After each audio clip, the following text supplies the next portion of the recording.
Hello, I'm Hal Lublin. And I'm Mark Gagliardi. Since the dawn of humanity, one issue has gone unsettled. With the fate of the world in the balance, we're here to settle, once and for all. Best 80s one-hit wonder. That's right. Don't worry, everyone. We got this. Podcast should have a theme song. Podcast should not have a theme song. Yes, they should. No, they shouldn't. They sound good. Yeah, but people are just going to skip past it. You know what? You're right. We got this.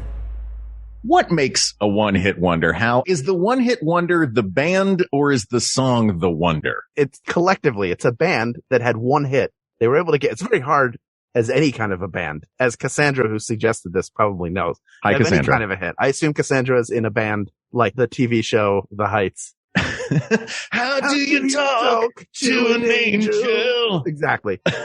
So to create a hit, to have a hit at all is a big deal. So it's both the band and the song, but I think we're going to find that the song generally outlives the band. But before we even get into it, we're going to need some help. We can't discuss these criteria alone. So we are here to welcome our amazing guest, the host of Technical Difficulties and also Dessert Men, which I have a lot of questions about, Dwain Burke. What is up, Dwain? Welcome. Thank you guys for having me. So happy to be here. What is this dessert podcast? Yeah. Tell us about desserts. So it's not actually, it's not Hal just nestled in like he was pulling a blanket up to his neck. Oh my goodness. I'm so happy. It's actually not about dessert. It's a pop culture show where we kind of just talk about everything that happened over the past week. It's with my co-host Aiden Cossack. The name comes from a group chat that we were in where someone called us both snacks. We just, that's a compliment. I can see it was a compliment, and we were like, that's a perfect name for a show. Let's run with that. That's very good. Well, despite the fact that I wanted to also talk about desserts, I'm very happy to hear it. It's a great story. I'm so sorry, topic. Hal. It's fine. I'm going to get over it. Just give me half of the episode and you'll know when it's happened. My tone will change. Dwayne, you picked this topic. What is it about 80s one-hit wonders that sort of drew you in? When I looked at all of the topics that were rolling around in my head, I was like, which ones could I possibly talk about? And I was like, sure, I could do this one for sure. This one. And I was like, 80s one-hit wonders. Cause one of my favorite songs is on the list of songs. And it's the song that we used to play, me and my group of friends, on our way to like go out for nights on the town. Sure. And when we get to that song, I'll announce it. But it's on the list. It is definitely a one-hit wonder. And I wasn't alive for the 80s, but the music back then was so much more diverse than it is now. So I liked it. Like, I like 80s music a lot. It's an interesting time for music, and you're luckily talking to two gentlemen who were alive for the entire decade. Yeah. Although very young at the beginning. Very young, and very slightly young. older, going to dances by the end of the decade. I was not going to dances by the end. I went to my first dance at the end of the decade. Aw. Yeah. How was it? I asked the girl that everybody wanted to ask, and she said yes, because nobody had asked her. And then we danced one time, and I spent the rest of the time up against the wall of the smaller gym. I think what you're tapping into there in the 80s is that there are a lot of different forms of music that are either maturing or being born. You have sort of hip hop coming into its own, but also punk is kind of branching out into a bunch of different directions. The early electronic music, birth of heavy metal, kind of growing up, heavy metal. So there's a lot going on. So there are a ton of songs here that are not similar to one another at all, which is kind of what's great about this list, which was put together by Kate McManus on the shortest possible notice. Cause in my mind, brilliant. Like, we'll all know this. We know the songs that are going to carry through, but our producer, Ken Plume, the organizer that he is, said you should put a list together. So I reached out to Kate and she put this one together within hours. Yeah. She pulled all of these. One thing I wanted to say something about, since we're talking about 80s music in general, a thing that I love about 80s music, and a lot of these represent that, is that this seems like the time when if you claimed it was a certain musical instrument, it was that. So that's a bass. Okay, sure. That's a bass. It was the beginning of these electronic sounds. Like you listen to She Drives Me Crazy. There's nothing in that song that sounds like drums. And yet it's got a great beat. It's just that the snare is bah!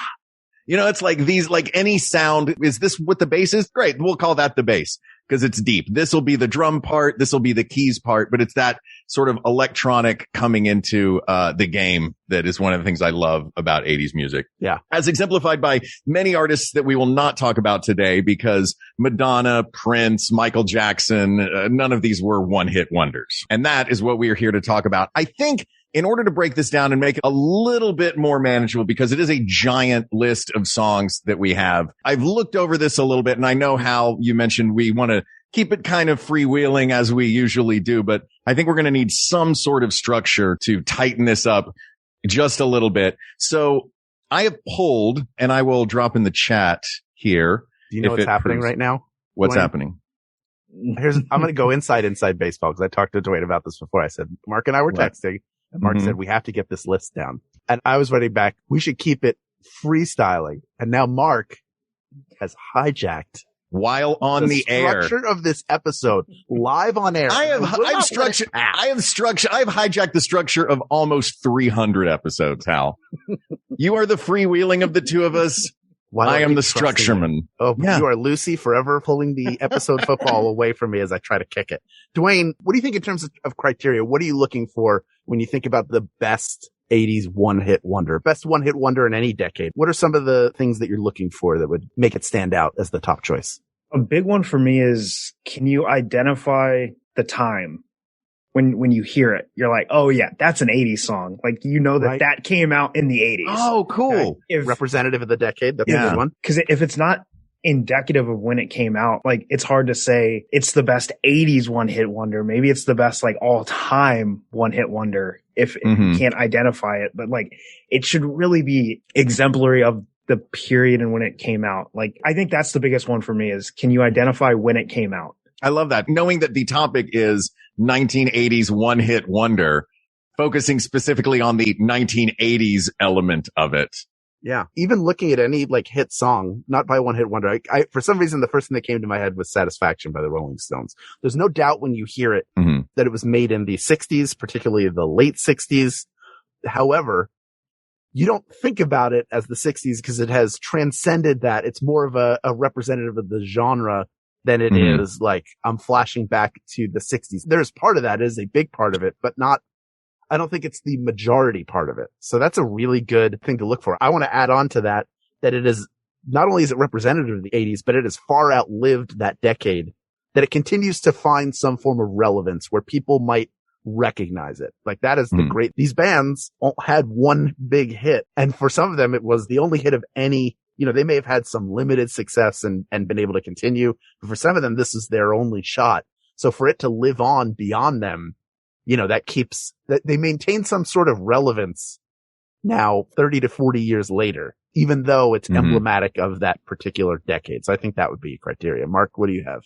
I think that I'm wondering what constitutes a hit, because there are a lot of songs, like we were talking before, and I think we can jump right into this. Yeah. If we say 1980s one hit wonder, what are we counting as a hit? Because there are groups on here that had other songs that appeared in like the Billboard Top 200.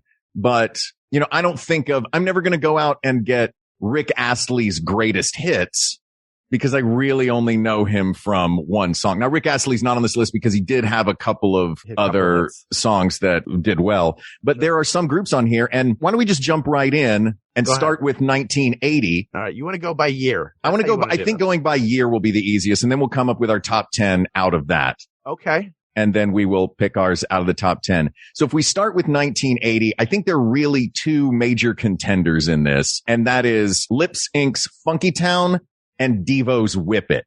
Now, is Devo a one-hit wonder? I would say no, because their cover of Satisfaction was a hit that they also performed on Saturday Night Live 2 years before this hit. So they'd already had their huge breakthrough album. This is a follow-up album, and I think people remember it not only because it's a great song, but because of the video, that really bizarre video with like the melting backgrounds from the lights. They were an early adopter of, you know, they had a video on MTV pretty early, even though it was a year after the song came out. Yeah, I would agree with that. I would say yes, because it's the only song that I know by them. Right. Well, we're the significantly older men here, Yeah. Dwain. Let us tell you how it was back in the 80s. The portable video games looked like small machines. They were terrible. They were very bad until the Game Boy came along. We had to wait 10 years for a Game Boy. My back hurts. Oh no. Somebody get Grandpa Hal into bed. Break my back. I have to lay down with the other 3 grandparents until somebody brings a golden ticket home. Then I'll be able to dance all of a sudden. But I definitely think both of these songs fit Hal's criteria of transcending when they came out. I think both of these songs are instantly recognizable to pretty much anybody. They know the song. Maybe not the name or who performed the song, but they know the song. And they're both these types of songs where outside of the lyrics, just the lick is all you really need. Da-na-na-na-na is all you need to hear of Whip It to know. And da-da-da, da-da-da, for Funky Town, that's like, you don't even need to hear anyone singing and you know exactly what song is playing. But I would tend to agree with Hal on this, that if this was not Devo's breakout album, if it wasn't like, boom, this one hit huge, and then they had a couple of minor hits after, but they had a breakout album before this. Yeah, people knew who they were. And you know them. Certainly they're known for the song Whip It, but if I asked somebody who'd ever heard of Devo the song to draw Devo, more likely than not, they would draw 4 guys with lampshades on their, like, you know, those they're not lampshades, but those red ziggurats, the red and black. Yeah, the ziggurat, the hats that they were wearing. Yeah. So they have not outlived, but they shine as much as the song. And I think ultimately for a one-hit wonder, like, I know what Dexy's Midnight Runners look like because I've seen the video a bunch, but what they look like is not, the song is what you remember more than anything. And I think, but like, describe anybody in Lips Inc. It could have been a computer and we wouldn't know, because it's got, you know, some electronic touches to it. It's sort of that weird bridge between the dance music of the 70s and what would become dance music. There are a lot of disco licks in it, but it's got the electronic sound, a little bit of the electronic sound that's going to come after it. So it's like a cultural bridge, which maybe is one of the reasons why it endures. Yeah, and people are still crossing that bridge now at every wedding. That's true. You think weddings is the reason why? I think our 80s one-hit wonder is probably going to wind up being a song that you still hear at weddings. I mean, think about it. You got Come On Eileen, It's Raining Men, Whip It, Funky, like, sure. Mickey. All of these songs could be played at a prom or a wedding still. Yeah, I like Turning Japanese a lot. I think that people maybe more know it in the modern era. I think it's a well done song. It's like a very catchy song. 1980s Turning Japanese by the Vapors. By the Vapors. People know it probably now for whenever the Jackass guys went to Japan. That is one of the songs that they would play. And it was also in Beverly Hills Ninja. Yeah, they'd either play that or Buck Owens from Japan. I think most people I can identify the sample at the beginning that opens the song. And I don't know how many people would recognize the song past that, but I think everyone recognizes that sample. Yeah. I think that's instantly recognizable, and then people would fall off once the song actually comes in full. Yeah, I agree. I'm going to start marking the finalists so we can easily, I think Funky Town is of 1980. That's the one. Yeah, I think Funky Town is the 1980 stand out. Let's take a look at 1981. We started to get a few more in here, but none that really popped out to me as much as one that again feels like the clear front runner. Don't worry, people of the world. We're going to have some debating happening, but from the year 1981, is there a more recognizable one-hit wonder than 8675309 Jenny by Tommy Two-Tone? No. I mean, there really isn't. I do love Quarter Flashes Hard in My Heart. Yeah. It's got that sax riff that like the saxophone is crying, it's screaming at you. Oh, I can't remember if I think it is Hard in My Heart. So I listened to a lot of these songs this morning because I had not heard some of them. Yeah. And I wanted to make sure I at least gave them a listen. And I think this is so if there's one thing that will get me, any song, doesn't matter the decade, it's sax. Really? If it's got sax, I'm sold. And I watched the video, and this guy's got his soprano sax with a tenor sax hanging, and he's just switching between the two. And I'm like, okay, this guy has got everything I need on this song. This is fantastic. It's just for you. What is your all-time favorite sax solo? Yeah. I don't know if you've heard a song called Vampires by the Midnight. No, I haven't. It's a newer song, and actually that band, a lot of their songs have no lyrics. It's all instrumental. But that song has this sick, it's not even like, in a lot of songs they have a bass drop. It's not even a bass drop. It's a sax drop. Like you're just waiting. It just builds to the sax dropping in the song. And I'm like, this song is for me. Yeah. And the band is called The Midnight and the song is called Vampires. That makes sense. Sure. Well, you're not going to have a band called Noon with a song called Vampires. Unless you hate vampires and you're trying to lure them out into the sun to kill them. Yeah. Vampire Dust. Yeah, by the Noon. album is actually called It's Safe Now. And that's how you trick them. Vampires, very dumb. They're very gullible, surprisingly. Which is weird. You'd think of being around for hundreds of years and sometimes thousands that they wouldn't be so gullible. You would think. All right. So for 1981, it's 8675309. Shout out to Pac-Man Fever, which I want to give an honorable mention to because frankly, I'm surprised I'm the one doing it and not Hal. It seems like you might have had that single as a kid, Hal. I was aware of it. Yeah. There's a newer version, 2015. Somebody did a remake of it. Could not be less interested in that. But let's jump now to 1982 because 1982 is a huge year for one-hit wonders. I'm just going to read this shortened list. Thank you to Kate McManus of one-hit wonders from 1982. We've got Come On Eileen, It's Raining Men, I Know What Boys Like, Our House, Electric Avenue, She Blinded Me with Science, I Want Candy, I Melt With You, Mickey, Tainted Love, I Ran, and Rappin' Rodney by Rodney Dangerfield. Well, obviously, Rodney Dangerfield. I love don't you love it's like when all the celebrities would do like covers of the Beatles in like the 60s and 70s, or everybody had a disc, like Mae West had a disco album. I did not know Mae West had a disco album. I think she did have a disco. Somebody who she would have been 100. Album. Sesame Street had a disco album. I have that on vinyl too. Sesame Street Fever. Look it up. Me lost me cookie at disco. That is an actual song. Also, me do cocaine. Me at Studio 54 with Bianca Jagger. Nom nom nom nom nom nom nom nom. Cocaine. Nom nom nom nom nom nom nom. Yeah, that moon with the Coke spoon actually hangs in Cookie Monster's apartment. He took that when they closed it down. You put that image permanently in my head now of Cookie Monster at Studio 54. We love you, Mr. Rubin. This is a brutal year. Yeah. Whoever comes out, this feels like a tough conference in the NFL. Like whoever comes out of this on top's winning the Super Bowl. So let's look at our criteria again. Are there any of these, as you mentioned before, Dwayne, that were like, you wanted something specifically 80s? You know what I mean? If it is an 80s one-hit wonder, we want this to sound like the 1980s. I think for this one, for 1982, I think I Ran is kind of the clear front runner for me. Flock of Seagulls, I Ran So Far Away. Yeah.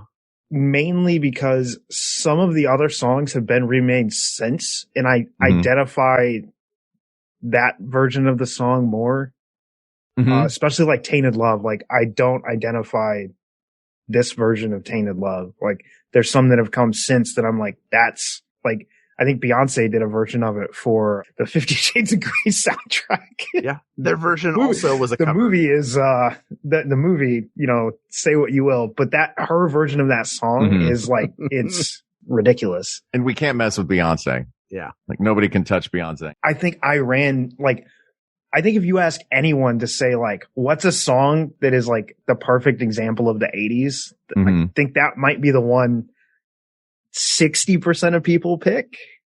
It's it's also, I mean, it's Flock of Seagulls. When you think of 80s, like if I think of 80s one-hit wonder, I may not think of this song, but I definitely think of that haircut. I think of the Flock of Seagulls haircut. And also, weren't Flock of Seagulls the ones that coined the phrase new wave, or at least said it out loud first? Flock of Seagulls represent that British new wave coming in and having this as sort of like emblematic of the 1980s. I love I Ran. I would also throw out that there's something great about the one hit. If it's 80s, it's I Ran. If it's one hit, then Tony Basil or Basil, how do you say her name? Tony Basil. Yeah, Basil.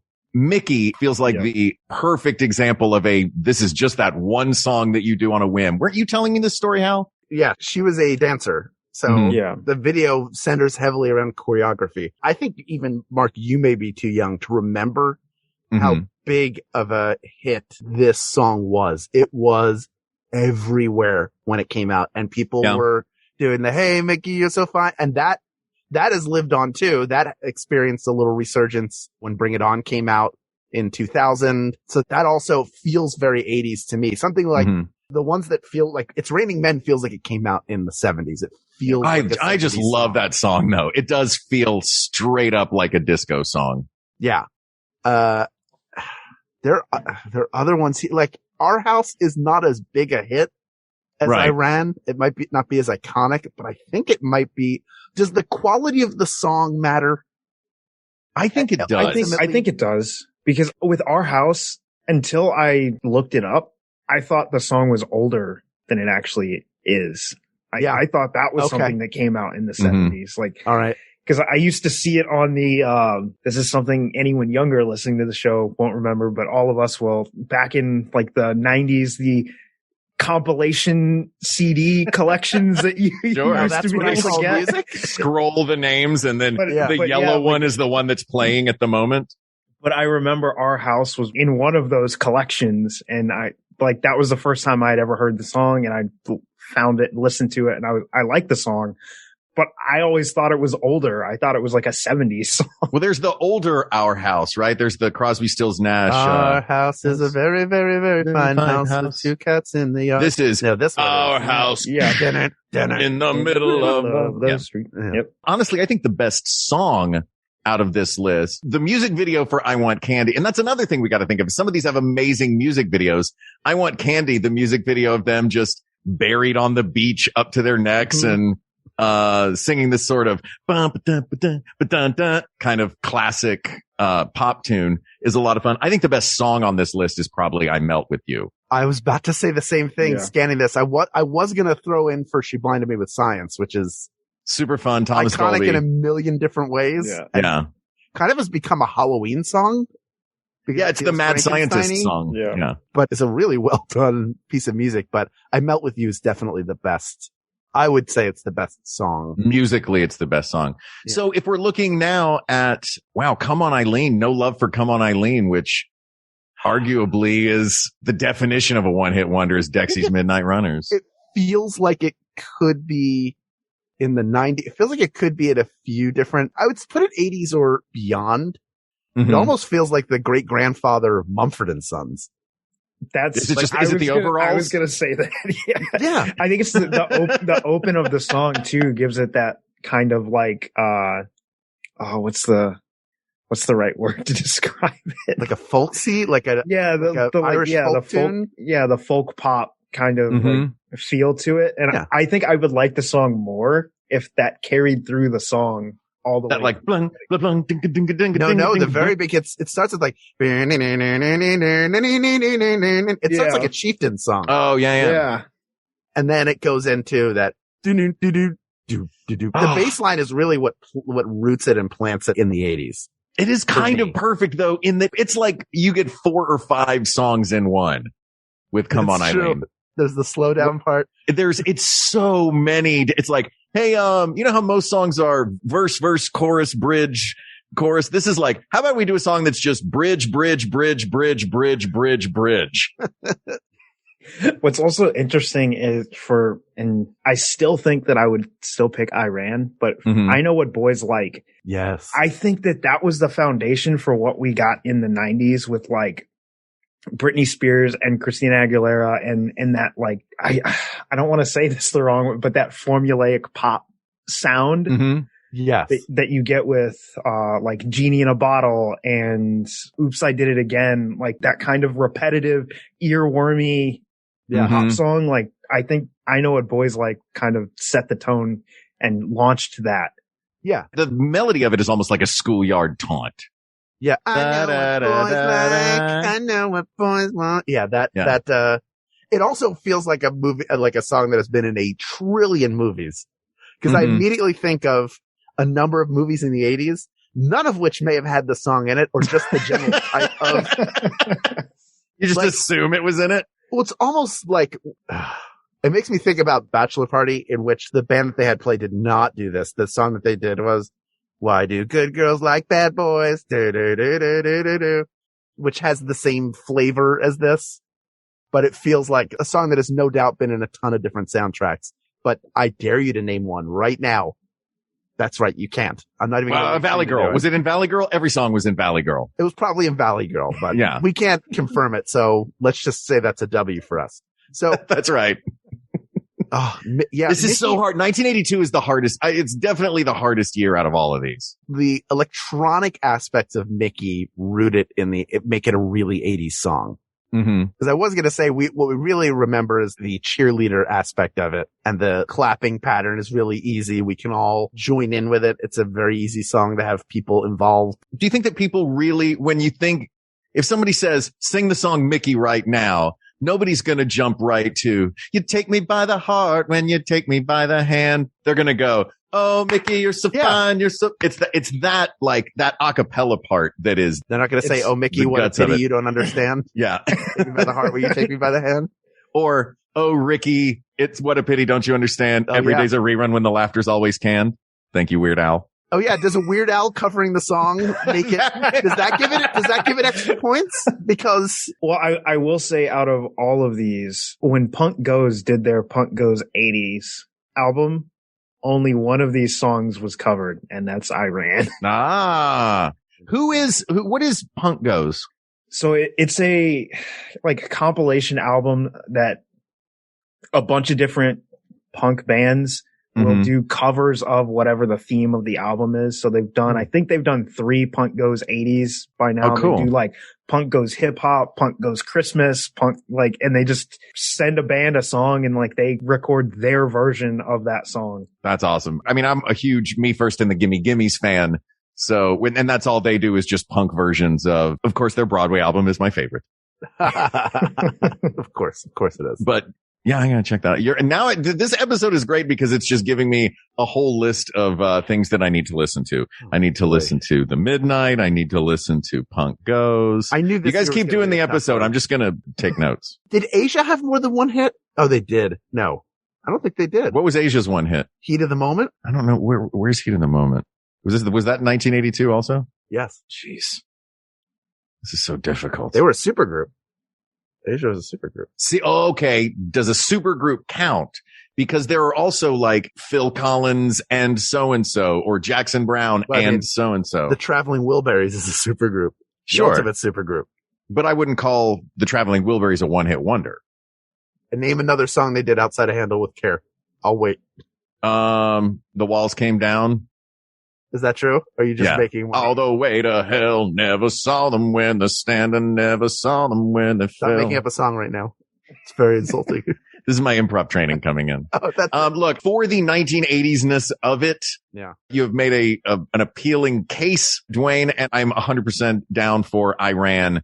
Out of this illustrious group of songs from 1982, becoming our representative, because it does represent all of these elements that we are looking for. It's a big ball of the 80s. All right. So 1982, we have I Ran. Let's jump to 1983. Not as many iconic songs, but some really fun ones. We have Frank Stallone's immortal classic, Far From Over. Tacos, Putting on the Ritz. We have Maniac from Flashdance. The Safety Dance, 99 Luftballons. Relax by Frankie Goes to Hollywood. And Too Shy. Did you not say Break My Stride? Did you leave it off? I didn't. Some of these, I leave it to you to throw some songs on here that I may have missed. You don't know Break My Stride? I don't know Break My Stride. Ain't nothing gonna break my stride. Oh, I do know Break My Stride. Bring me down. Oh no, I got to keep on moving. Oh, and it's very like the synth pop of it is so 80s. I don't think it's the winner in this group, but it's such a good song. It is an absolute pop. And to this day, even though it's got like a weird kind of like, cause it's all this depressing stuff. It has like a depressing feel to it. And then the ain't nothing gonna break my stride. It almost goes like minor to major. I don't know that it does, Because I'm not confident enough to say that, but the construction of the song is brilliant as well. I'm sorry I overlooked it. I think it's brilliant. I know that song. And the second you started singing, I was like, oh, that song's fun. I love that song. Now tell me why it's Tacos Putting on the Ritz where he dances in the laser suit in the video. Dwayne, it sounds thoughts? Like if a ghost put out a song, it would be Tacos Putting on the Ritz. This is a little bit, I don't know. I think this one is equally as hard as 1982 because when you look at Maniac, The Safety Dance, 99 Left Balloons, Relax, like, yes, those are all, I don't know how to pick between them. Yeah. Too Shy also by Kajagoogoo is really, I was going to say one that was left off the list, Let the Music Play by Shannon. I think that is, oh yeah, that song kind of started the like kind of dance pop like genre. Mm-hmm. Similar to like how the sound that like Lady Gaga had when she first started, like that sound started with Let the Music Play and Shannon, and like that song. I don't remember that song. Oh no, it's like we started dancing. Okay.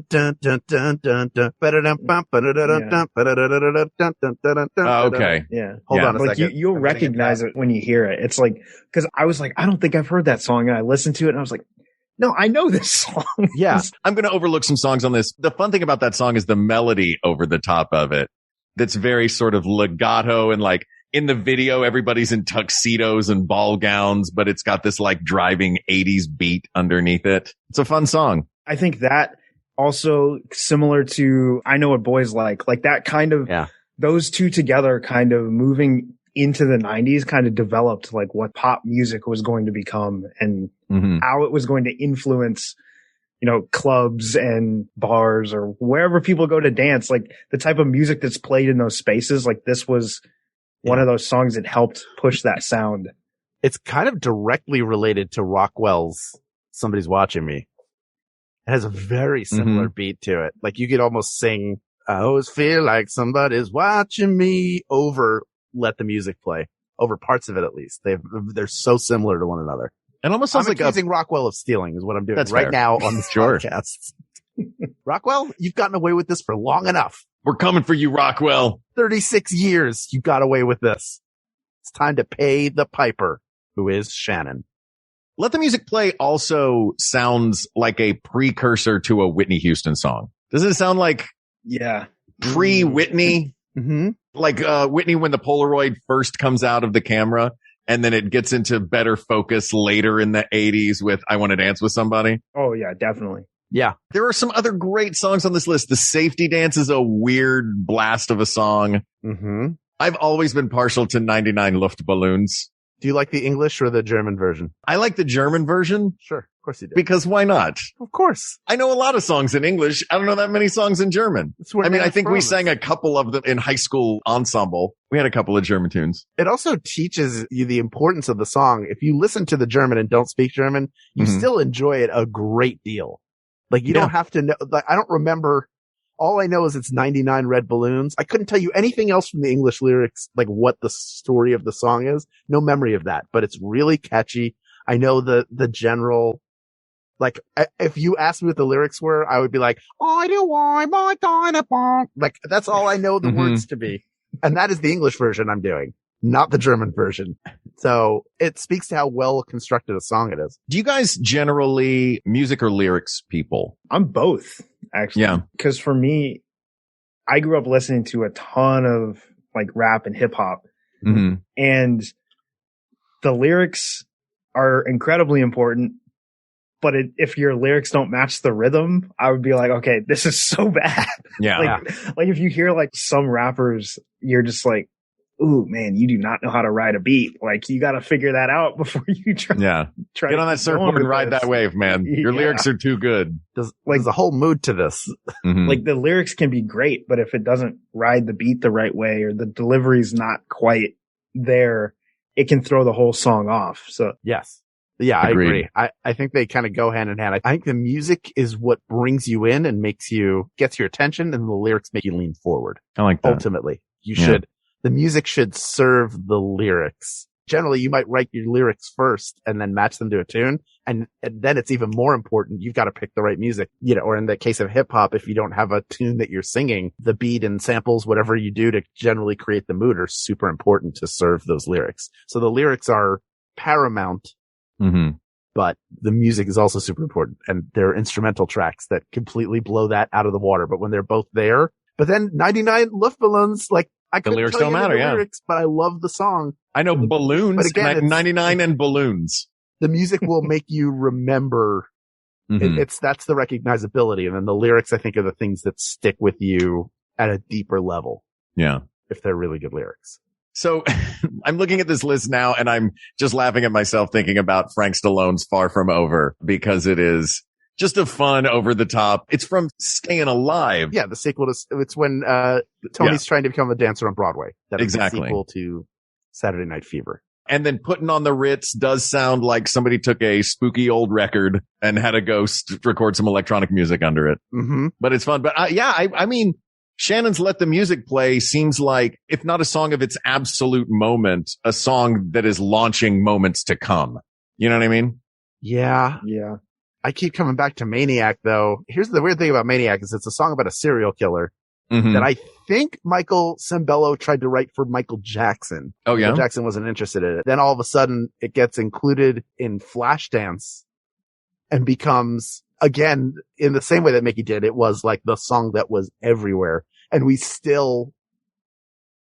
know the song and the dance, even if you've never seen the entirety of the movie Flashdance, the part of like just dancing back and forth. Also, you might know it from Chris Farley doing it while he's being hosed down by Rob Lowe in Tommy Boy.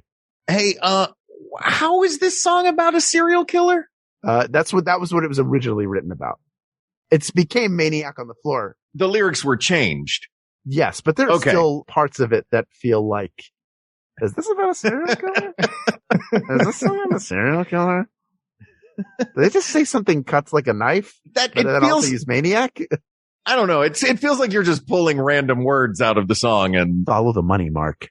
Oh God. Do I have to listen to this backwards? Is this up? No, you have to listen to it frontwards, but faster. Oh gosh. Okay. On the ice blue line of insanity is a place most never see. Sure. That's kind of serial killery. Like that could be written on the wall of your cell. Yeah. But it's kind of a lazy conversion. It would be like turning your car into a convertible by just chopping the top off of it. And go, hey, change the word kill to dance. Yeah. Yeah. I think for 83, I think Maniac is a strong choice. Yeah. But I think it is recognizable for most people. Do you think it would be the hit that it has been without the association with Flashdance? That is a fair point, and I don't think it would be. Yeah. Like the song from the Vangelis, Chariots of Fire song is a huge deal. And it's a really, really well done piece of music. And Vangelis is not a one-hit wonder, but we wouldn't know that piece of music were it not for the film. I mean, it was specifically written for that film. This was a pop song that was written and then put into the soundtrack. It's sort of like a peanut butter and chocolate situation where they just fit each other perfectly. I would know the song, but not because of that movie. What movie would you know it from? I would know it because of other movies that it's been used in. Sure. But it wouldn't be used in those movies if it hadn't been. A lot of times they're referencing its use in Flashdance, I think. Yeah, it's so connected to the movie.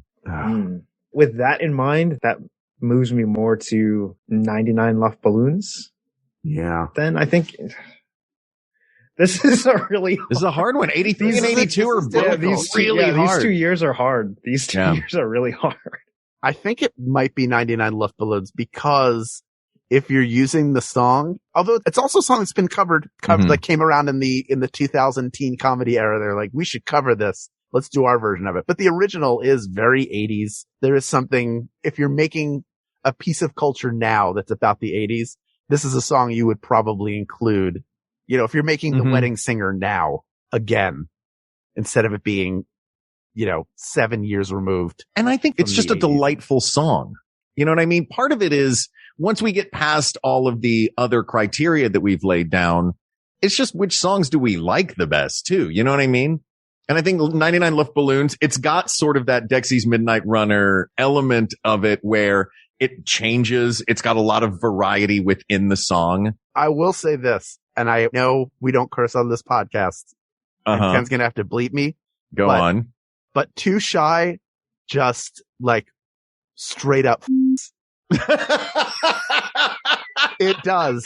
I'm sorry. I literally was trying to think of a million different ways. Like should I say it slaps? No, that's not enough. It doesn't not slap. Enough to like if you were to like really listen to the chorus of that song and listen to that bass player is like, they got out of that session. Killer. They were like, I think I just played the best lick of my life. And it's not even that complex, but sorry. I said it again. I won't say it a third time.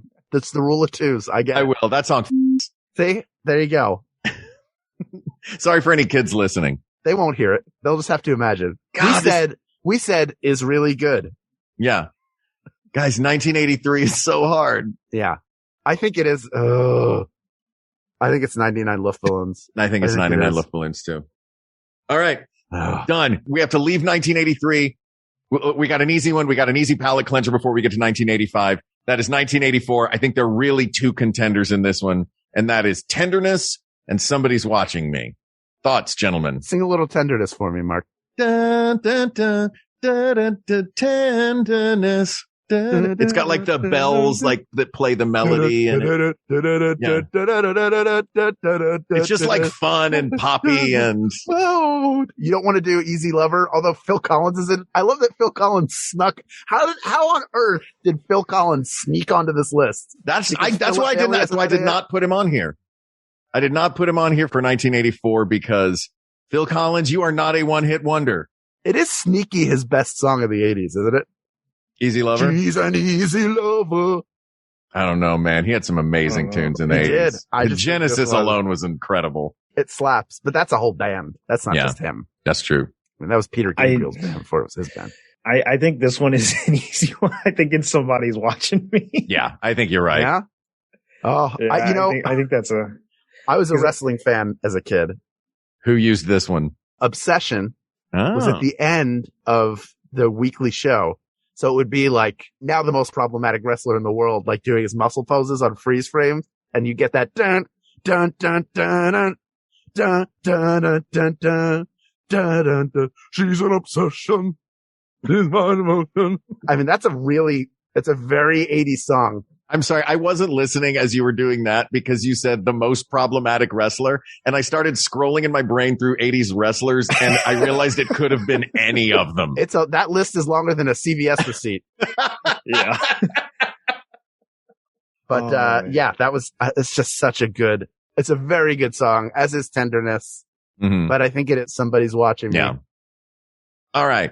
Let's jump to 1985. 1985 had some great tunes. It has, of course, Eddie Murphy's immortal classic, Party All the Time. Some more Eddie Murphy with Axel F. from Beverly Hills Cop. Also from a movie, St. Elmo's Fire. We also have Voices Carry from Till Tuesday. We have Oh Yeah, also a movie track from Stella, the instrumental Ear Mo Mo.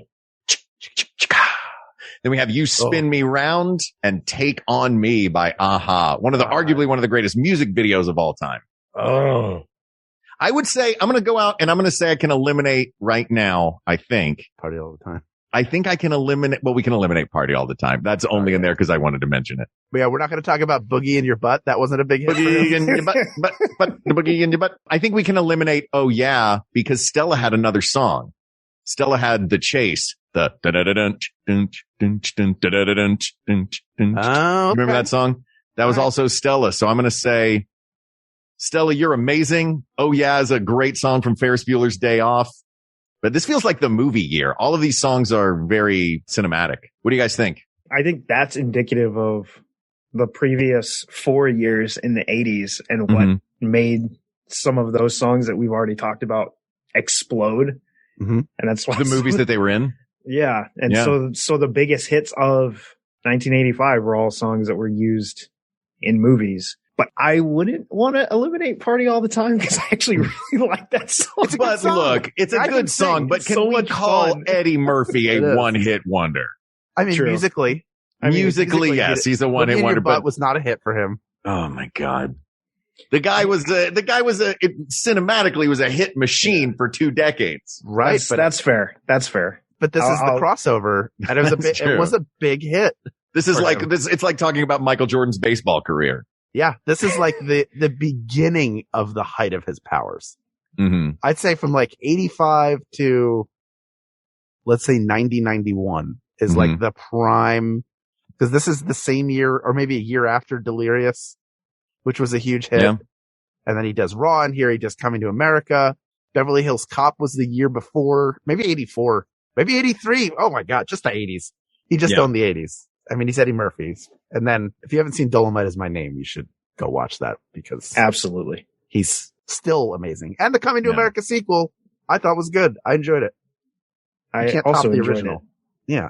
In this list, I think You Spin Me Round and Take on Me are the front runners. Yeah. I think both have a unique sound that is also very encompassing of the 80s, but in different ways. Mm-hmm. So that's where I'm struggling on which one do I pick between the two. I think you're right. It's definitely one of the two. Yeah, I do too. I think it's Take on Me. I think it's iconic at a level. I think You Spin Me Round, it endures. It meets a lot of the same criteria. They meet a lot of the same criteria. But I think Take on Me is even more iconic because of the associated music video.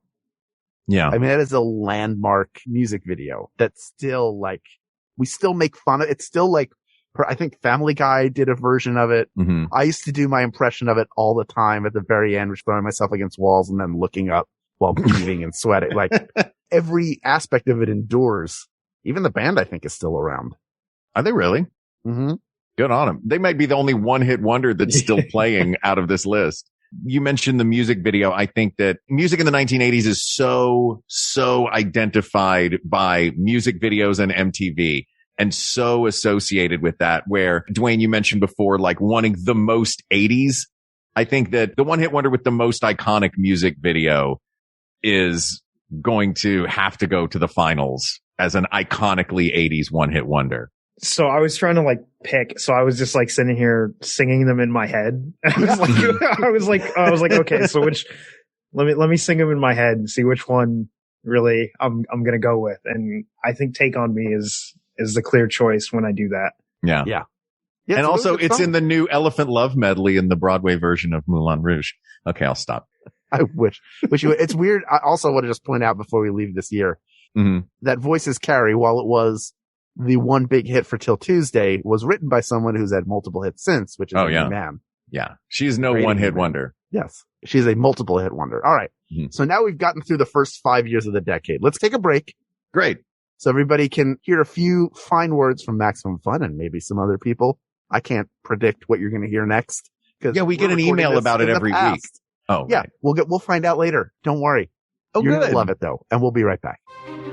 From the internationally acclaimed creators of Who Shot Ya comes the movie podcast Maximum Film, starring producer and film festival programmer Drea Clark as a woman bound by passion. I saw this 8 months ago on the festival circuit, and I loved it. Film critic Alonso Duralde as a man corrupted by greed. Why watch one Hallmark Christmas movie when I can watch 7? And comedian Ife Wadiwe as a man protecting a love that society simply won't accept. I think Pacific Rim is a perfect movie. And if you can't accept that, then I want you out of my life. From the makers of the movie podcast Who Shot Ya comes Maximum Film. That's right. We changed the name of our show to Maximum Film. But don't worry, we're still a movie review show that isn't just a bunch of straight white dudes. So tune in to Maximum Film at MaximumFun.org or wherever you get your podcasts.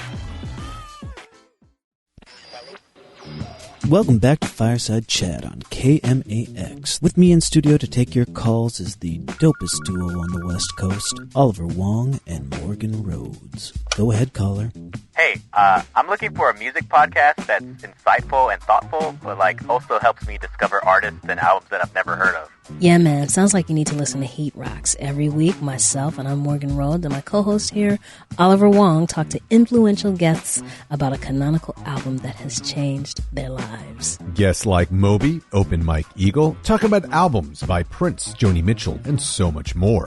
Yo, what's that show called again? Heat Rocks deep dives into hot records. Every Thursday on Maximum Fun.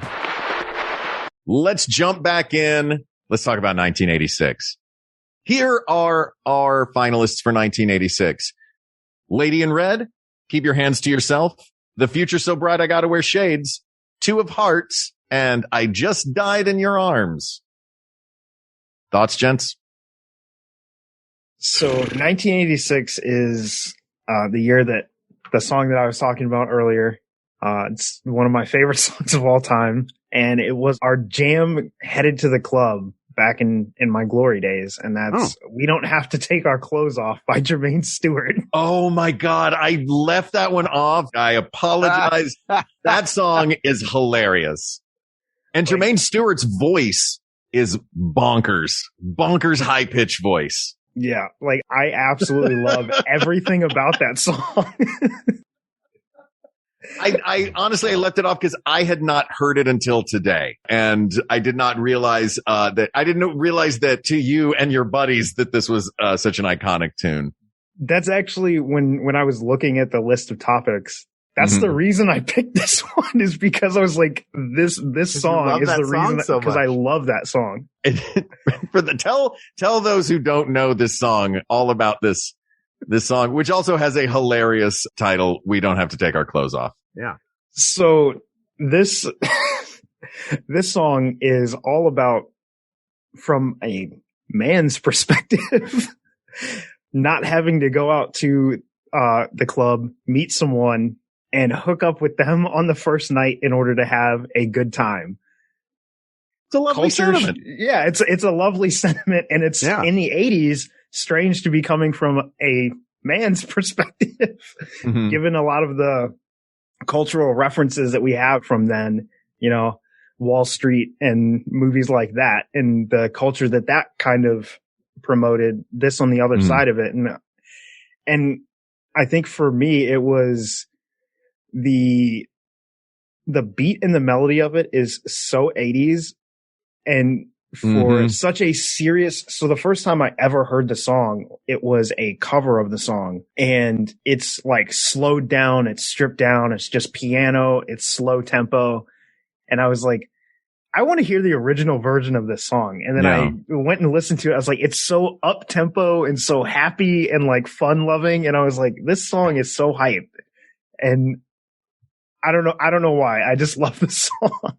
Well, look, this topic and mad success then, because this topic, and this moment introduced me to this song. I don't know if had you heard it before, Hal? I was not, if I've heard it, I had no memory of it. Right. It was not one that I had paid much attention to, but it's a delight of a song. And I'm happy, guest prerogative. I'm happy to push this one right through to the finals, because I'm not sure that any of these other 1986 songs are going to beat some of our front runners that we have so far. But perhaps coming out of relative obscurity, this song could take the cake. It is a really fun song. I'm not going to lie. When he started singing, it was one of those like jump back moments.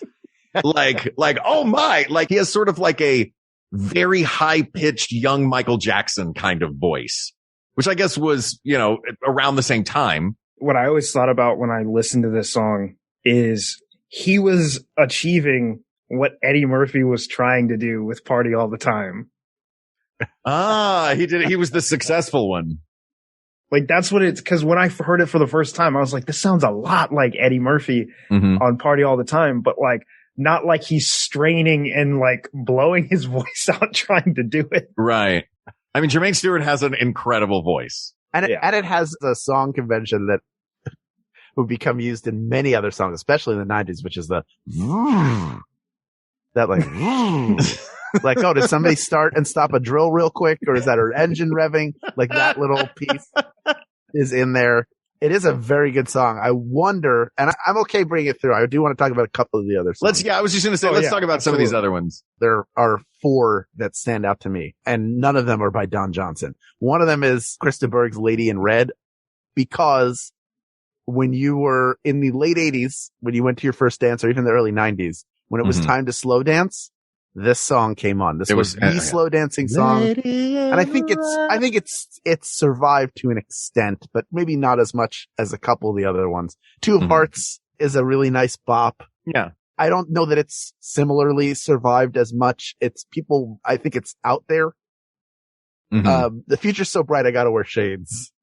That song, first of all, I want to say two things about The Future So Bright, I Gotta Wear Shades. Please. One, just the sentiment of the lyric, that first lyric. Whereas we don't have to take our clothes off, the sentiment of that lyric feels very of the now moment. The future's so bright, I gotta wear shades feels like the most middle of the 80s, Reagan, complete optimism, yay, number one, lyric to lead off with. Yeah. So that's one thing that's very 80s about this song. The beat is very 80s. It almost has like a Huey Lewis kind of vibe to it. It does. And also the fact that what was the vampire movie? It was, was it Once Bitten? It was Once Bitten. I was like, of course this is used in a vampire movie. It's so bright, I gotta wear shades. Like if you're going to make a vampire movie, if you're going to make a teenage vampire movie in the middle of the 80s, you have to put The Future So Bright, I Gotta Wear Shades in it. Also, here's a fun piece of trivia. See if anybody knows this. Timbuk 3, which is the band that put out The Future So Bright, I Gotta Wear Shades, was the musical guest on Saturday Night Live in 1986. Oh, yeah? Can either of you tell me who the host was? Timbuk 1. It's okay if you don't know. That's okay. This isn't like I'm just curious. This just sticks in my head. O.J. Simpson. It was not O.J. Simpson. Elon Musk. It was not Elon Musk. Surprisingly, that is a contemporary as of this recording. Yeah. Ken also wrong. It was not the person whose name I'm not going to say. The answer is 3-time Emmy winner, John Larroquette. Hey, I love John Larroquette. Wait, do you mean John Larroquette from CBS's Blood and Treasure? Correct. Your co-star, John Larroquette. That's very cool. I think that he hosted twice in the 80s, and I think that was the time he talked about his 3 Emmys. I remember the line from his monologue. No matter how many Emmys you have, and I have 3.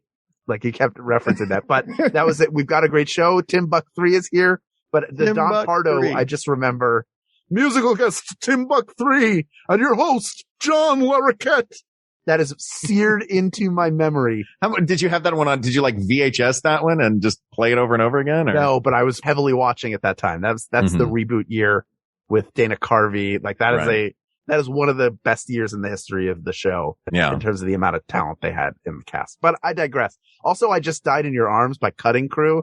I just died in your arms tonight. I don't know. I think Les Mis did it better with A Little Fall of Rain. Get what? You will not leave Broadway, will you? I'm just excited it's coming back. I know. It's only a few months. Come on. Could you imagine if Eponine gets shot, gets back to the barricade, falls into Marius's lap, and instead of singing A Little Fall of Rain, sings, I just died in your arms tonight. Must have been something I said.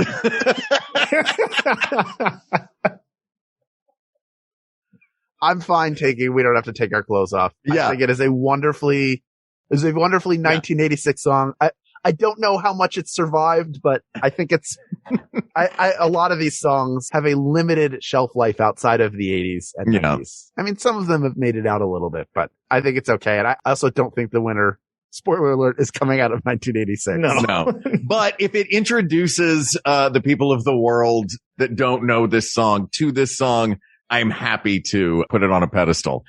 Let's jump now to 1987 and our 3 contenders. Also a pretty lean year. 1987, we're looking at the remake of Lean on Me. We're looking at Respect Yourself and Catch Me, I'm Falling. Gentlemen, thoughts?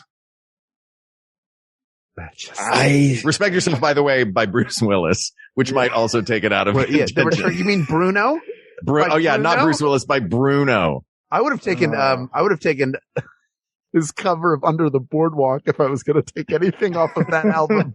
I would actually take most of the songs off of that album, but that's just me. I would just put out a blank cassette tape.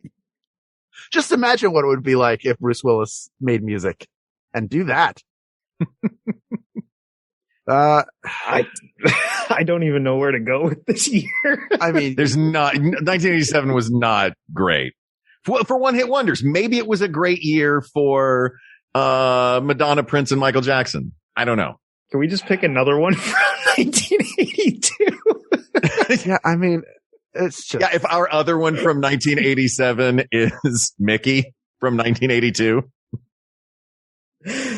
I mean, the only thing that pops into my head is Catch Me I'm Falling, because the ba-bum, bum, bum, bum, bum, bum is very, that's a lick that I remember. Yeah. Same. I don't remember a lot of the rest of the song, but that melody for sure is iconic. I think I might have one. You have another one from 1987 that can... I think I might have one. Really? That is a one-hit wonder. Are you finding this on? This is not on Kate McManus's list? No. Oh, this is exciting. This is the California Raisins version. I wish I could just lay it into the podcast, but I'm not going to do that, nor will I ask Ken to do that. Let's go to a clip. Let's go to a clip of you asking Ken not to do that.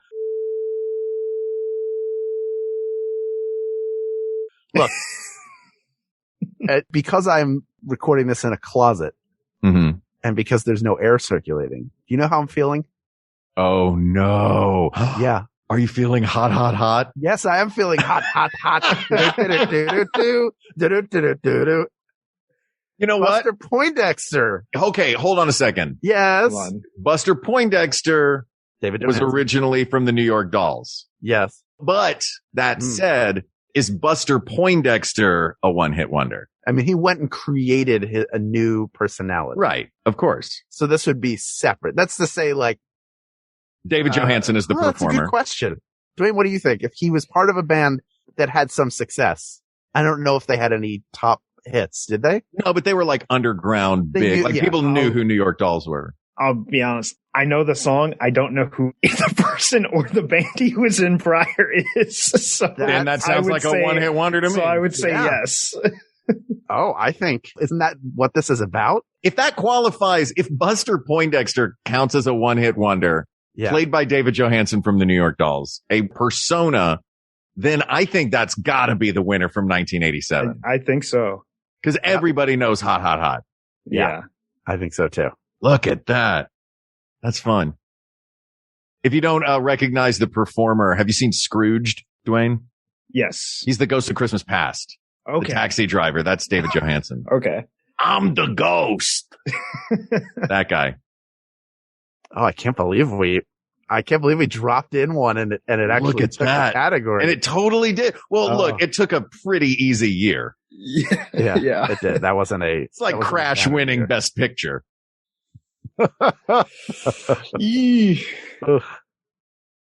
Oh, here we go. This is 1988. There's some pretty good ones here. One in particular. Well, I know what my pick would be out of these. Mark, do you want to read? I know you love reading lists of things. I do love reading lists of things. Take this away from you. Go ahead. 1988, we have Don't Worry, Be Happy, Buffalo Stance, What I Am, It Takes Two, and as recently performed by Glenn Close at the Academy Awards, Da Butt. Now, I will say for this one, I was talking to my mom. Today is Mother's Day that we're recording this. I was talking to my mom this morning, and I mentioned what our topic was, and I said it's 1980s one-hit wonders. And one of these songs is the one that she immediately said. She was like, oh, well, I think it's this. I gave her no list. I gave her no prompting. And that was what she threw down with. Okay. Dwayne, what do you like off this list? Because I think I know what your mother picked. Of course you do.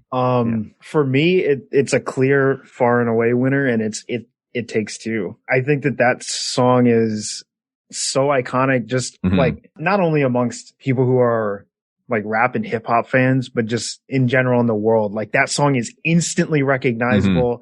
When you listen to it, you're like, okay, that's 80s hip hop. That's like from the Genesis. Like I think it hits all of the marks that we're looking for an 80s one hit wonder. It does, but I want to try a test right now and see if Mark gets this call and response. I think that may disqualify not the song, but Rob Bass and DJ Easy Rock. Are you ready, Mark? Joy. What? And pain. Oh, okay. Sunshine and rain. Keep it going, baby. Joy. Come on, come on. And pain. They had another hit. That was also a hit for them. They had multiple hits. What? They were not a one-hit group. That's Hold how on. good they Every were. list I've ever seen of one-hit wonders from the 80s has this song on They're it. wrong. Joy and Pain was a huge hit for them. Hold on a second. Was this only in Philadelphia? I was gonna say, I don't know. It that was song. everywhere. I don't know Joy and Pain. Hold on a second. I'm looking this up. You don't know the song? I don't know the song Joy and Pain. Oh my goodness. Here, hold on. I'm going to play it for you. My goodness. By the way, my mom's choice was Da Butt. No, that's not what I thought it would be. What else? What else? And Rain. Here's the thing, Hal. I'm going to push back a little on this because A, It Takes Two is an iconic song. And also, I am sure that there were other singles released by some of these other artists. And the song Joy and Pain, the top of the charts that it reached was 31. So it ranked 31st, was the highest it ever got on the charts. I'm sure there are other groups in here that we are determining to be one-hit wonders that probably also had secondary and tertiary songs that ranked in the 30s. I don't think that that's accurate. I think they were pretty close to each other. It was number 9 on the dance charts, number 5 on the rap charts, number 11 in the R&B. Those were its peak positions, number 58 overall out of the hot. And then It Takes Two is number 36. It placed 6 higher in dance, did not place in rap, and was lower in R&B. Wait, It Takes Two was only 36th? Yes. But it was Okay. certified platinum. It was their bigger hit, but not their only hit. And I think that's the only reason why. It's not that it is a fantastic song and an iconic song. They're not a one-hit wonder. They had more sustained success. They had 2 hits. That's to find a true one-hit wonder is difficult. A lot of these, like Thomas Dolby didn't have another hit after She Blinded Me With Song. And I would say that we can take What I Am off of the list for 1988 Correct. because Edie Brickell had other hits. Exactly. Yeah. I don't know. I leave this up to you, Dwayne. What do you think? I mean, if we're going to use that criteria, then I think Don't Worry, Be Happy is the pick from 1988. My mother will be very happy. Yeah. Yeah. That was my pick. I mean, look, Don't Worry, Be Happy is pretty iconic and great. And everybody knows, ooh, ooh, ooh, ooh, ooh. Like it's ingrained. With Robin Williams in the music video, famous music video as well. It has, I mean, Bobby McFerrin is a lot more than that song, but that song was his only real hit. Yeah. If you want some amazing Bobby McFerrin, listen to some of the stuff that he did with Yo-Yo Ma. I also love the song Supersonic. Yeah. If I called Jennifer in here right now, I wonder if I could, hold on a second. This might be worth it. Hey, Jennifer?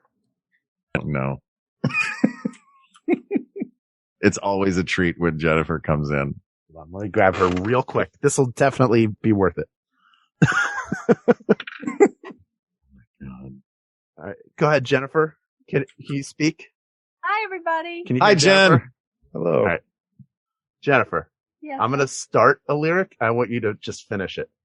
Go ahead and lean in a little bit. Ready? The S is for super. The U is for unique. Keep going. P is for perfection, and you know that we are freaks. The E is for exotic, and the R is for rap. Tell those nosy people just to stay the heck back. That's right. Supersonic. Supersonic. Oh, okay. Supersonic. Thank you, sweetheart. You can leave. You don't have to say, yes, you Did I did get it. it right? You did Clearly. it. You did do it right. I didn't even have to. Clearly, this is 3 dudes doing a podcast right now because we're like, Supersonic. I mean, I guess that was a hit. Oh, Jennifer come on. comes in and knows every lyric to it. It's very like, I think you use it to be like, this is what a dance song kind of sounded like at that time. I don't think it's the winner. Right. I think it's Don't Worry, Be Happy from the year 1988, but it's just a very good song. It's a real bop. And It Takes Two is a fantastic song. Joy and Pain also a fantastic song. All right. You're right. You're right. They were hit makers. They're very, very good. Didn't Rob Bass come out of Third Bass? Wasn't that his group also? And Lance Bass came out of Third Bass. And this is my last episode, everybody. I figured it's time to tell you. This is just discovering. Didn't realize it until this moment. All right, one more. No, Big Mouth Billy Bass came out of Third Base. Okay. Thank you. Who sang Don't Worry, Be Happy. That's the fish on my dad's wall in his basement where you push the button and the fish sings Don't Worry Be Happy. Yeah, of course. My dad had one too. Of course he did. And they also sing Take Me to the River. Yep, that was the other one. In the water. Which is kind of the perfect song for a fish to sing. A fish who is not in the water currently. Yes, of course. Let's look at 1989. We have Angel Eyes. We have Ballad of Jane, a couple of semi-monster ballad rock tunes, but I don't think there's any beating from 1989 Black Velvet. Thoughts? Yeah. I was going to say that as well. When I listened to all of the 1989 songs, this was the only one. I think Toy Soldiers is recognizable, but not because of this version of the song, but because of the use of the sample by Eminem later. Right. And shout out to Martika from OG Disney Channel. Which, big fan. Funny enough, I think there's a lot of songs on this list that most people will know from samples that have been used in other extremely popular songs. It's like I had never heard of the band The Meters before, but a friend of mine was like, oh, listen to The Meters. And every song is like, oh, that's the hook from, you know what I mean? There's I like the Forget Me Nots, that song. Everyone knows because that melody is the Men in Black melody. Yeah. Like everyone knows it. Yep. There are a few songs that aren't on this list, and I think one of them might be the winner. Really? Over Black Velvet? Do you want me to start giving you some of them? Yeah. All right.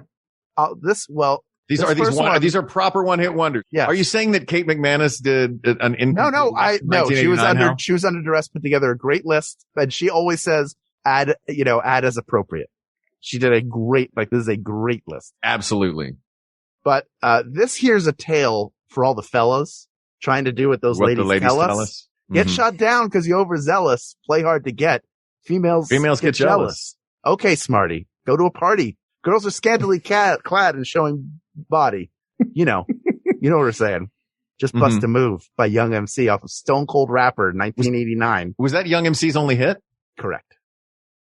Really? That was his only hit. The Tone Loc, I think, had a couple of hits. He had Wild Thing and Funky Cold Medina. But Young MC only ever had Bust a Move.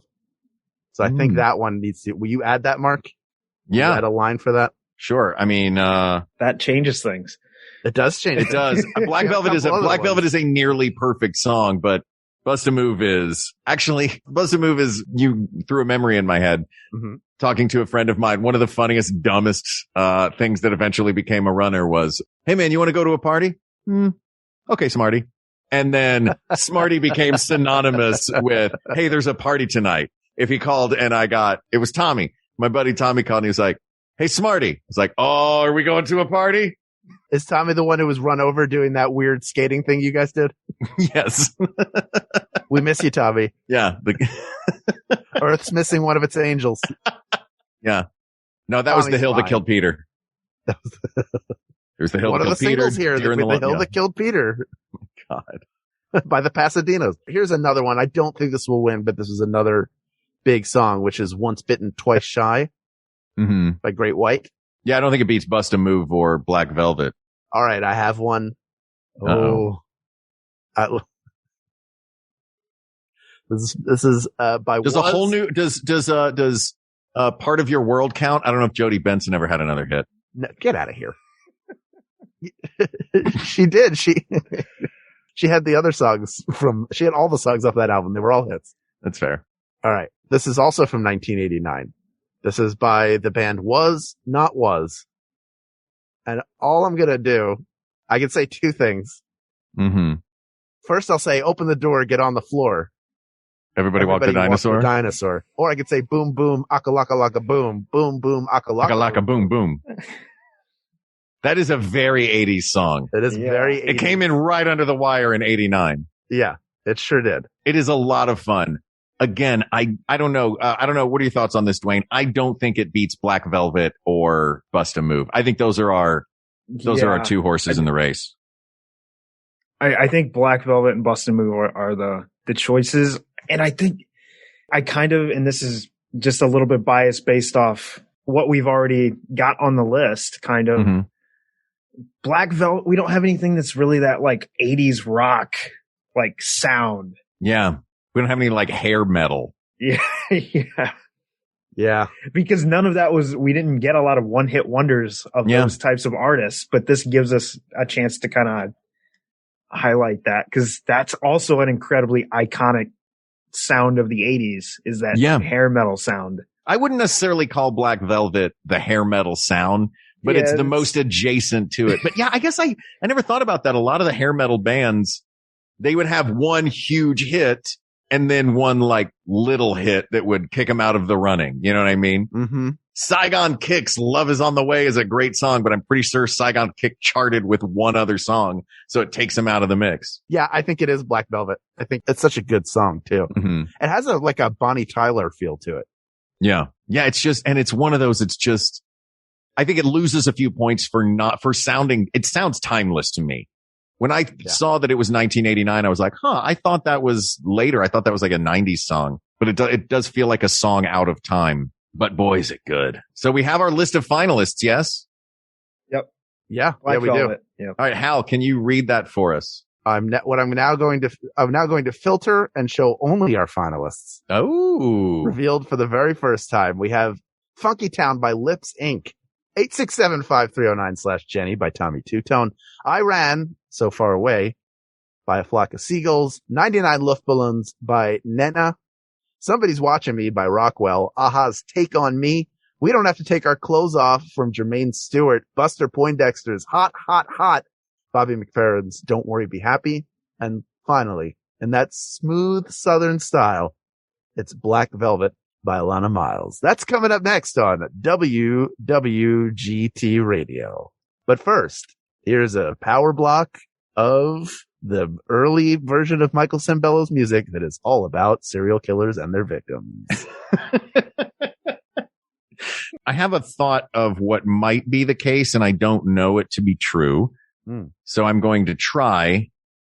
I'm going to count backwards, 3, 2, 1, and then everybody say what you think it might be. I have a thought that we might be narrowing it. Is everybody down with that? You think that will narrow it? If whatever we each say is a finalist. I think we might all say the same. I think looking at this list, thinking best 80s one-hit wonder, I think we might have 1, 2, or 3 of us on the same page already. God, it's so funny how many of these songs are like time machines for me. I remember my life when Hot, Hot, Hot was a hit. Yeah. And say the one that you think your first gut reaction to what you think it might be. Yes? Is that the saddest thing I ever said? What? I remember my life when Hot, Hot, Hot was a hit. I'm just checking. I had this thought of like, No. You've said way sadder stuff on this show. Okay, good. All right. All right. I'm ready. Okay. 3, 2, 1. Take on me. What did you say, Dwayne? I said I Ran. Okay. So that Take on Me is would have been my second choice. Well, we have two Take on Me's and an I Ran. That is that's honestly where I thought we might get 3 Take on Me's, 2 Take on Me's and an I Ran feels correct. We've narrowed it down to 2, gentlemen. Let's talk. Yeah. Dwayne, I want to hear the argument I think we should sort of put forth an argument for each one, and then we can decide collectively because we are a collective body of decision makers. That's true. Whatever we do is going to be, we're all on board with it. So why do you think it's I Ran over Take on Me? For me, I weigh the music video a little bit less than the song itself, only because I wasn't alive when the music video came out. Sure. I don't know if I've ever actually seen the music video for Take on Me, and I've maybe seen the I Ran music video once or twice. Neither one of them weighs too much for me on the pick. It was 100% just about the song itself, and I Ran. It's got that 80s like synth change to like more electronic instruments, for lack of an exact term for that, but it's also the first song that I think of when I think about the 80s. Like, I know that this was one-hit wonders, so obviously no Madonna, Prince, Michael Jackson, but even above those artists, I still think about this song more when I think about iconic 80s music. Yeah. Okay. I would offer as a counter to that, and Mark, I obviously would love to hear your thoughts as well. Mm-hmm. I think that is a very, very good argument for Flock of Seagulls. The sound that it has is a very 1980s sound. If you remove it, even from the iconic haircuts of the two dudes who were a flock of seagulls, which is another like major component. That was a whole mood just to look at them. So it is a package deal, but just the sound of the song, you're right.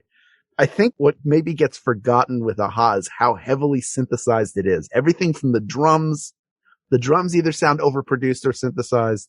Certainly there are a lot of like synth keyboards in it. Everything in it is very much, this is the middle of the 80s, and synth in no small part thanks to A Flock of Seagulls being part of that movement. And maybe that's the decider at the end, is that they were sort of progenitors of making this sound widespread. But it is a heavily synthesized sound throughout that song. And it's easy to forget it because it's so wrapped up in, for most people, is wrapped up in the visuals. But I'm sitting here thinking about it going, I'm trying to think if there's any sound in that song outside of the vocals that can't be produced or might not have been produced by a Casio.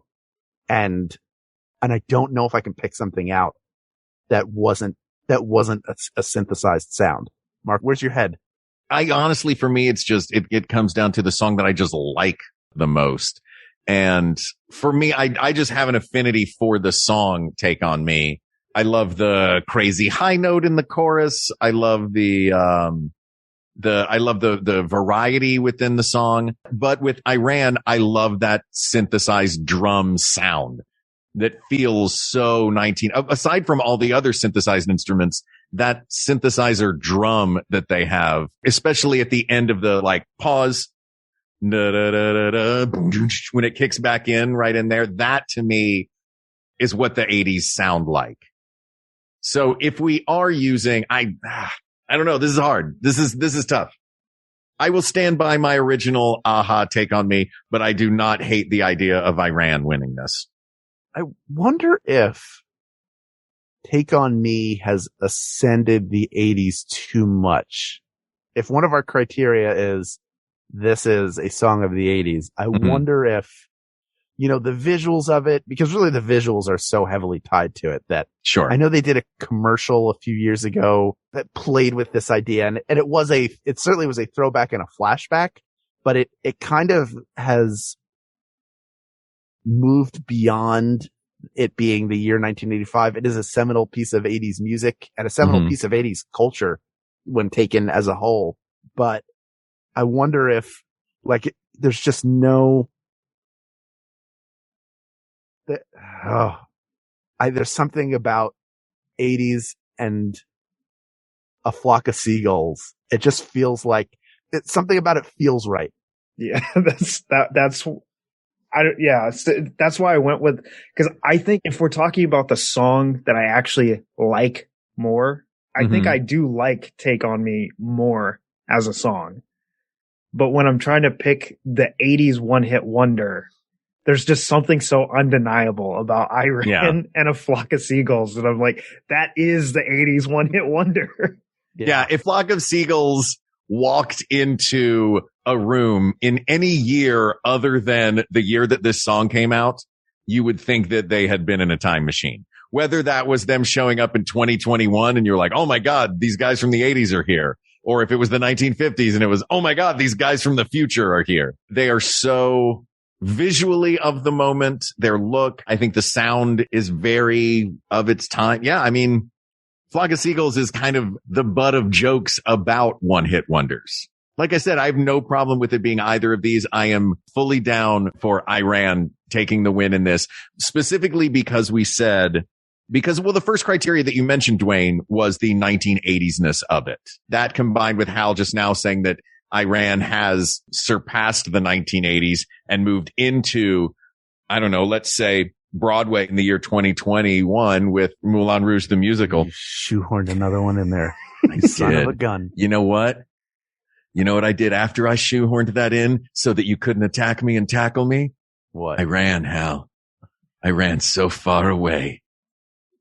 God. All right. I think we've got our answer. I think we have our answer too. People of the world, I walked along the avenue. I never thought I'd meet a girl like you. Meet a girl like you. with auburn hair and tawny eyes. The kind of eyes that hypnotized me through. Tawny eyes? Hypnotized me through. Just go with it, Mark. Like an owl? And I ran. I ran so far away. I just ran. I ran all night and day. I couldn't get away. What? Yeah, surprise.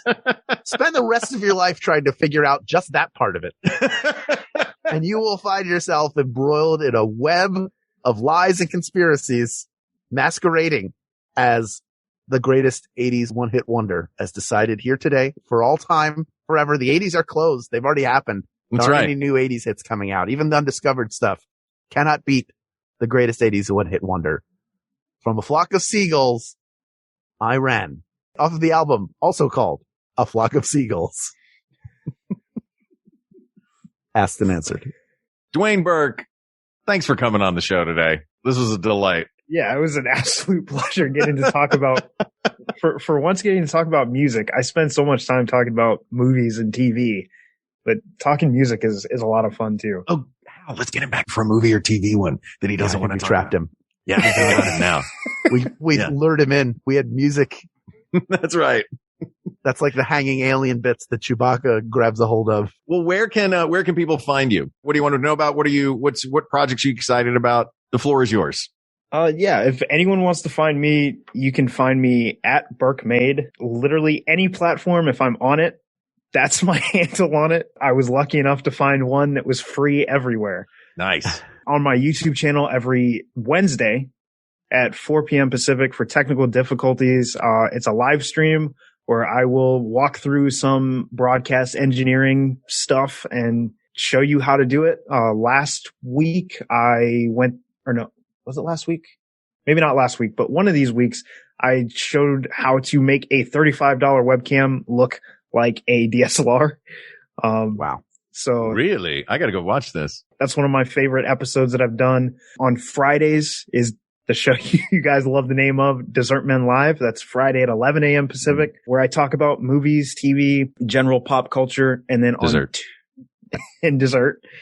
And then on Tuesdays on twitch.tv/The Schmodown, that is the show that I am the engineer for.